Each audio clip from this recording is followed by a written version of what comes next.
ჩემი ახლობელი მუშაობს შინაგან საქმეთა სამინისტროს ოპერატიულ-ტექნიკურ დეპარტამენტში, ეგრეთ წოდებულ ოტოში.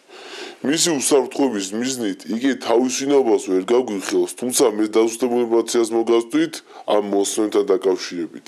წინა ხელისუფლების პერიოდში ერთდროულად მოსმენა შეიძლებოდა 1500-მდე ადამიანის. შეუძლებელი იყო BlackBerry-ის მესენჯერის გაშიფრვა. ივანიშვილის დავალებით სასწრაფოდ შეიძინეს BlackBerry-ის გასაშიფრი აპარატურა და განახლება გაუგდეს იმ ძველ აპარატურას, რომელიც დარჩენილი იყო. ამჟამად შესაძლებელია 35,000 ტალღის მოსმენა ერთდროულად. ძირითადი მოსმენა დაწყებულია ფინანსურ სამსახურებზე, ანუ ბიზნეს სექტორის წარმომადგენლებზე, ფინანსური კომპანიების დირექტორებზე, ბუღალტრებზე, მოლარეებზე, ბიზნეს სექტორიდან, ანუ ჯამში სულ სადღაც 24,000 ადამიანს უსმენენ. რათა მათი გამოჭერა მოხდეს ვითომ და ფინანსურ მაქინაციებზე დააკავონ ისინი.